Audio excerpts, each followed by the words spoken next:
सल्लल्लाहु ताला अलैहि वसल्लम का फरमान आलीशान है कि आगाह हो जाओ, जिस्म के अंदर गोश्त का एक ऐसा टुकड़ा है, सबके जिस्म के अंदर गोश्त का एक ऐसा टुकड़ा है कि अगर वो सही हो गया तो पूरा जिस्म सही है, और अगर वो बिगड़ गया तो पूरा जिस्म बिगड़ जाएगा। वो क्या है? अला वहियल क़ल्ब। मेरे आका फरमाते हैं आगाह हो जाओ, वो दिल है, वो दिल है। दिल अगर सही रहा तो पूरा जिस्म सही रहेगा। साइंटिफिक तरीके से भी देखा जाए, जिस्मानी या हयातियात बायोलॉजी के एतबार से देखा जाए तो भी जिस्म के अंदर दिल का बड़ा मकाम है। रूहानी एतबार से भी, इस्लामी नज़रिए के एतबार से भी दिल का बड़ा मकाम है। उसको रईसुल आज़ा कहा गया है। सारे आज़ा का, हमारे सारे बॉडी के पार्ट्स का बादशाह है। उसके सही होने को मेरे आका सल्लल्लाहु ताला अलैहि वसल्लम ने इसीलिए फरमाया कि अगर वो सही हो गया तो पूरा जिस्म सही है। तुम्हारी आंखें सही काम कर रही होंगी, तुम्हारे हाथ और पैर सही काम कर रहे होंगे, तुम्हारी जुबान सही बोल रही होगी, ज़हन और दिमाग सही काम कर रहा होगा। लेकिन दिल अगर बिगड़ गया है, इसके अंदर दूसरी चीज़ें भर गई हैं, तो फिर हर चीज़ फसादी हो जाएगी। उसकी आँखों से भी, उसके हाथों पैरों से भी, उसकी ज़ुबान से भी बुराइयां ही सादिर होने लग जाएंगी।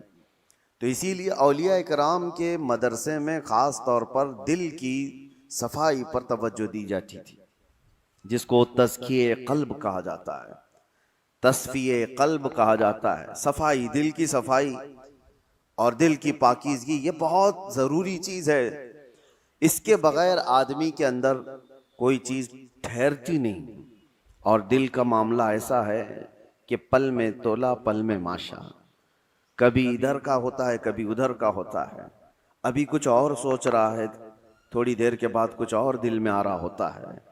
कल्ब कहते हैं पलटने की चीज़ को। अरबी में जो पत्ता हवा में गिरा हुआ होता है, सूखा पत्ता, और देखें हवा में वो कितने बार इधर से उधर होता रहता है। तो इसी तरह से दिल को भी कहा गया है कि ये हवाओं की तरह, पत्ता जिस तरह से उलट पलट होता रहता है, दिल का भी मामला वही है।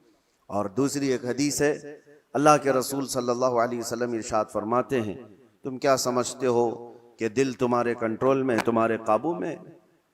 इन्नल क़ल्ब बैन इस्बाइर रहमान, बेशक दिल अल्लाह की दो उंगुश्ते कुदरत के बीच में है, जिस तरफ चाहे रब ताला उसे घुमा दे। इसीलिए रसूल करीम सल्लल्लाहु ताला अलैहि वसल्लम जब नमाजों में दुआ करते थे तो एक दुआ हुजूर से ये भी साबित है, हमेशा मेरे आका ये दुआ करते थे, या मुक़ल्लिबल क़ुलूबि सब्बित क़ल्बी अला दीनिक, ऐ दिलों को फेरने वाले खुदा, मेरे दिल को अपने दीन पर कायम रख। ये दुआ आप भी किया करें कि रसूल करीम सल्लल्लाहु ताला अलैहि वसल्लम ने हमें तालीम दी है इस चीज़ की कि दिलों को फेरने वाले खुदा, आज तो दिल तेरा, आज तेरी तरफ से दिया हुआ ये दिल इस्लाम पर है, ईमान पर है। क्या पता कल का आने वाला दिन इस दिल को किस तरफ फेर दे। आने वाले हादसात दिल के अंदर क्या चीज़ें फैला दें, क्या चीज़ें डाल दें। अच्छे अच्छे लोगों को बिगड़ते हुए देखा है। इसीलिए हमेशा इस बात की तरफ रहें कि अल्लाह तबारक व तआला हमारे दिल को अपनी दीन पर और अपनी इबादत पर कायम रखे। दूसरी चीज़, ये कल्ब के मुतालिक कुरान ने क्या कहा? अल्लज़ीना आमनू व तत्मइन्नु क़ुलूबुहुम बिज़िक्रिल्लाह। हाँ, ये दिल का इत्मीनान कहाँ से है? आज पता है आपको, पूरे वर्ल्ड में, दुनिया में सबसे ज़्यादा कॉमन चीज़ जो बीमारी है लोगों को, वो दिल की बेचैनी, दिल की घबराहट। अब उसको बायोलॉजी के एतबार से ब्लड प्रेशर कहा जाए, बीपी कहा जाए कि खून का दौरान इसमें प्रेशर ज़्यादा हो जाता है। ये सारा का सारा मामला दिल से ही तो है। उसको साइंसी नज़रिए से देखने वाले लोग अलग अलग तरीके से समझते हैं कि दिल के अंदर चिकनाहट ज़्यादा आ गई, खून में मोटापा आ गया है, ब्लड जो है वो थोड़ा सा थिक हो गया है, जिसकी वजह से दौरान खून कम हो गया और प्रेशर बढ़ता गया और बीपी आ गया, अटैक आ गया है, फला फला चीज़ें। इसको बायोलॉजी के एतबार से देखने वाले। लेकिन सूफिया इकराम फरमाते हैं जब जब गुनाह ज्यादा होते हैं दिल के ऊपर दौरा बढ़ जाता है, दिल की बेचैनी और घबराहट बढ़ जाती है। जब कभी दिल के अंदर बेचैनी और घबराहट हो तो सूफिया इकराम फरमाते हैं सबसे पहले तौबा करो, तौबा करो, अल्लाह करीम की बारगाह में अपने आंसू बहाओ, देखना दिल तुम्हारा हल्का हो जाएगा।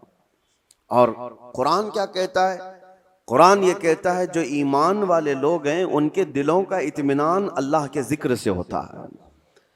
अला बिज़िक्रिल्लाहि तत्मइन्नुल कुलूब, आगाह हो जाओ, अल्लाह के जिक्र से दिलों को सुकून मिलता है। और यहाँ हाल ये है कि जो ईमान वाले हैं वो महीनों हो जाता है अल्लाह का जिक्र नहीं करते, तो फिर दिल को उन्होंने बेचैन ही तो रखा है, दिल को ग़िज़ा नहीं दी है, दिल को ऐसी आवारा छोड़ रखा है। अरे मियाँ, जिस्म को सुबह से लेकर रात तक खाना न दो तो ये निढाल हो जाता है, चक्कर आने लग जाते हैं। अगर 2-3 दिन खाना ना दिया जाए तो जिस्म तो खत्म ही हो जाता है। तो जब जिस्म कमजोर होता है बगैर ग़िज़ा के तो दिल भी कमजोर होता है बगैर ग़िज़ा के। और दिल की ग़िज़ा है अल्लाह का जिक्र। अल्लाह का जिक्र जब जब हो तो ये दिल को पावरफुल बनाता है, दिल के अंदर मजबूती आती है। 2 चीजें खास कर लें अपनी जिंदगी में, एक इस्तिग़फ़ार कसरत से, अस्तग़फ़िरुल्लाह रब्बी मिन कुल्ली ज़ंबिन व अतूबु इलैह, बैठते उठते जिस वक्त भी हो इस्तिग़फ़ार कसरत से करो कि तौबा करना है। न जाने हमारी आंखें अभी क्या करके आई हैं, पता नहीं हमारे हाथों ने क्या कर दिया, हमारी जुबान ने क्या किया। दिन भर की खताएं ये बढ़ती बढ़ती चली जाती हैं। और एक हदीस ये भी है कि जब इंसान पैदा होता है ना तो उसका दिल बिल्कुल साफ शफाफ आईने की तरह होता है, साफ शफाफ होता है आईने की तरह। जब वो गुनाह करता है तो एक काला धब्बा उसके दिल पर लगा दिया जाता है, एक धब्बा। फिर दूसरा गुनाह करता है, दूसरा धब्बा, तीसरा गुनाह करता है, तीसरा धब्बा।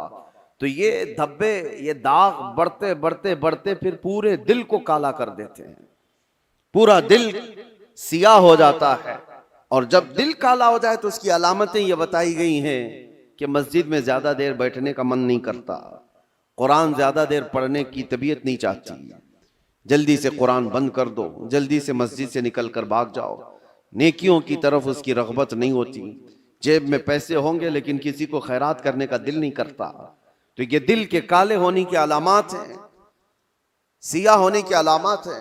ये एक्सरा मशीन से और सोनोग्राफी से मालूम होने वाली चीजें नहीं है। ये अल्लाह के नबी सल्लल्लाहु तआला अलैहि वसल्लम ने बयान फरमाया।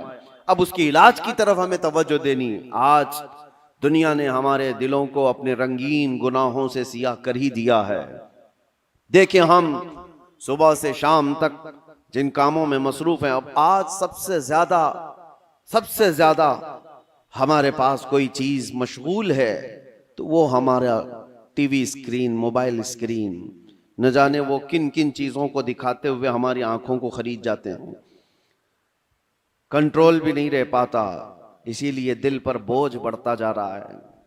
जिसको आप टेंशन कहते हैं, जिसको आप लोग डिप्रेशन कह रहे हैं, ये सिर्फ हादसात का या फिर दुनियावी किसी खसारे का टेंशन नहीं है। ये दिल का सियाहपन दिमाग पर बोझ बना देता है, भारी हो जाती है तबीयत।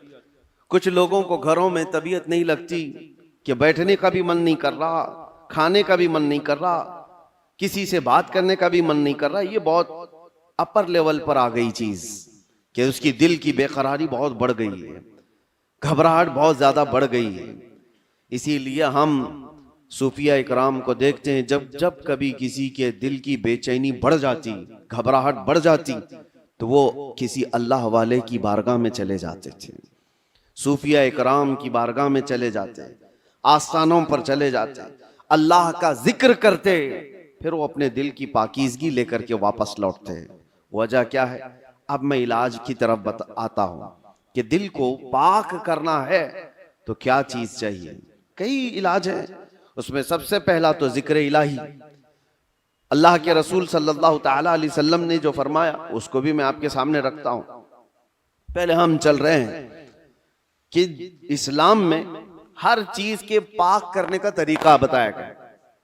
कपड़े पर अगर नजासत लग गई तो पाक करने का तरीका है, नजासत, पेशाब, पाखाना, किसी भी चीज की गलाजत लगी हो तो उसको पाक करने धुलने का तरीका है। कपड़े को 3 बार धो, 3 बार निचोड़ो, अच्छे से सुखाओ, कपड़ा पाक हो जाए। बर्तन में नजासत लग जाए तो उसके पाक करने का तरीका है।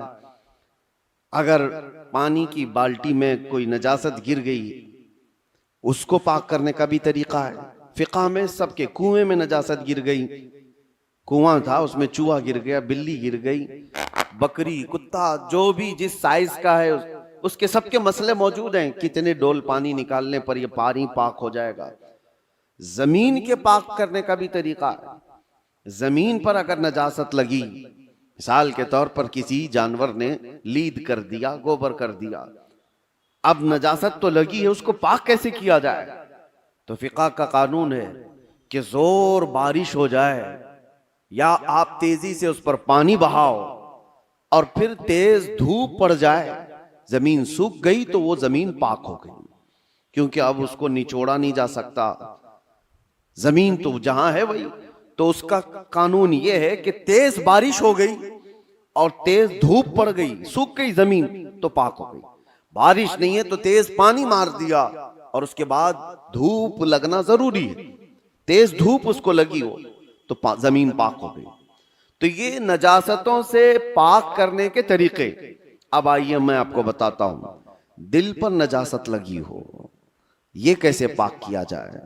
गुनाहों के धब्बे लगे हों, इसमें न जाने लालच, गीबत, कीना, बुग़्ज़, अदावत, न जाने क्या क्या चीजें भर गई हों, ये नजासत पाक करने का तरीका क्या है?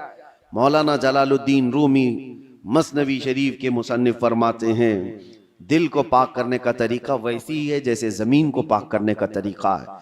जमीन को पाक करने के लिए तेज बारिश का हो जाना और तेज धूप का पड़ जाना काफी होता है कि जमीन पाक हो जाती है। दिल को पाक करने के लिए जिक्र इलाही की बारिश होना चाहिए और किसी शेख कामिल की तेज निगाह पड़नी चाहिए, दिल पाक हो जाता है। जिक्र इलाही की बारिश हो तो पानी की तरह इसको धुल देता है और उसके बाद किसी शेख कामिल अल्लाह वाले की नजर उस पर पड़े तो फिर उसका दिल इसी तरह से सूख करके पाक हो जाता है जैसे जमीन पाक हो गई। आज हमारे लिए यही तो मसला है कि हम अपना वक्त अपने दिल की पाकीज़गी के लिए नहीं निकाल पाते, हमारे पास ये वक्त ही नहीं रह गया। हाँ, अगर जिस्म के अंदर कोई बीमारी आ गई तो फिर भागेंगे, दौड़ेंगे, डॉक्टर्स के पास इलाज कराएंगे। मेरे अजीजों, ये बेचैनी और बेकरारी, ये घबराहट का इलाज उनके पास भी नहीं। वो डॉक्टर्स ज्यादा से ज्यादा आपको नींद की गोलियां दे सकते हैं डिप्रेशन कम करने के लिए, स्ट्रेस कम करने के लिए। आप अच्छे से सो, घंटों सोते रहो, किसी को सुला देना ये डिप्रेशन का इलाज नहीं है। और कुछ तो डॉक्टर्स के पास जाकर डिप्रेशन का इलाज गोलियों से लेकर के आ गए और कुछ अपने हाथों इलाज करने के लिए सिगरेट पीने लग गए, अपने हाथों इलाज करने के लिए वो बीड़ी गुटखा खाने लग गए। उनको ये लगता है कि जैसे ही डिप्रेशन होगा, टेंशन होगा, सिगरेट फूंकूंगा तो टेंशन फ्री। उससे 2 कदम आगे बढ़कर कुछ लोग शराब की तरफ चले गए, उससे आगे कदम बढ़कर के चरस, अफयून, गांजा, इस पर चले गए। इन सब से पूछो तो एक ही जवाब देते हैं, टेंशन फ्री हो जाते हैं ये लेकर के। सिगरेट वाला भी, शराब वाला भी, चरस गांजे वाला भी, उसको ये लगता है कि ये लेने के बाद ऐसा लगता है मैं हवाओं में उड़ रहा हूं। उसके बाद नशा उतरने के बाद फिर क्या होता है? ये तो उस तरह से है खुजली की बीमारी, जब तक खुजाते रहो अच्छा लगे, हाथ छोड़ दो तो फिर जलन शुरू हो जाए, चमड़ी छिल जाए। गुनाहों का यही मामला है, करने के वक्त थोड़ी सी लज्जत, लेकिन वो बड़े दाग धब्बे छोड़ जाते हैं, बेचैनी और बढ़ जाती है, घबराहट और बढ़ जाती है। मैंने तड़पते हुए लोगों को देखा है जिनको नशा नहीं दिया गया, जो नशा के एडिक्ट थे, उनको अगर अचानक रोक दिया गया तो फिर वो हाथ पांव ऐसे मारते हैं कि उनके हाथ में चाकू आ जाए तो किसी को मार भी डालें, उनके पास जो कुछ भी आ जाए वो सामने वाले को कत्ल भी कर दें अपने नशा के लिए। वजह क्या है? दिल को इतना बेचैन और बेकरार कर दिया उन्होंने दुनियावी ये गलाजतों से इलाज करने के चक्कर में कि वो दिल की बेचैनी हाई लेवल पर बढ़ गई। दिल की बेचैनी और बेकरारी नशा से सही नहीं होती, दिल अल्लाह का बनाया हुआ है, यह रहमान का बनाया हुआ है, इलाज भी उसी के जिक्र से मुमकिन है, अल्लाह ही के नाम से ये दिल को सुकून मिलता है। इसीलिए मौलाना जलालुद्दीन रूमी रहमतुल्लाह ताला अलैह एक बात और भी कहते हैं, खाने काबा देखा है? खाने काबा, तवज्जो चाहता हूं, खाने काबा इतना मुअज्जम, इतना मुकद्दस है कि उसके लिए करोड़ों मुसलमान पूरी दुनिया के अतराफ अकनाफ से आकर तवाफ करते हैं, बोसे देते हैं, सीना लगाते हैं। ये खाने काबा अल्लाह का घर है। लेकिन मौलाना रोम फरमाते हैं, है तो काबा, ये इब्राहिम खलीलुल्लाह की बनाई हुई इमारत है, इब्राहिम खलीलुल्लाह अलैहिस्सलाम की बनाई हुई इमारत है काबा। और वो कहते हैं कि काबा बिनाए खलीले अतहरस्त, वो दिल गुजरगाहे रब्बे जलीलस्त। लेकिन दिल जो है मोमिन का दिल, अल्लाह के रसूल ने फरमाया कल्बुल मुमिन अर्शुल्लाह, मोमिन का दिल अल्लाह का अर्श होता है। काबा इब्राहिम खलीलुल्लाह ने बनाया, दिल तो रब्बे जुल जलाल ने बनाया। तो कहा है मौलाना रोम ने कि काबे से भी अफजल है मोमिन का दिल। काबे की बेहुरमती उससे बढ़ करके मोमिन के दिल की बेहुरमती है। मोमिन के दिल का मकाम और भी बुलंद किया गया। इसीलिए मेरे अजीजों, हुजूर पाक सल्लल्लाहु तआला अलैहि वसल्लम ने जो फरमाया इत्तकू फिरासतल मुमिनी फइन्नहु यंजुरु बिनूरिल्लाह, इसका मतलब क्या है? हुजूर ने फरमाया मोमिन की फिरासत से डरो, इसलिए कि जब वो देखता है तो अल्लाह के नूर से देखता है। ये किसके लिए फरमाया गया? वो मोमिन सालेह जिसका दिल पाक है। होता क्या है मैं आपको बताऊं,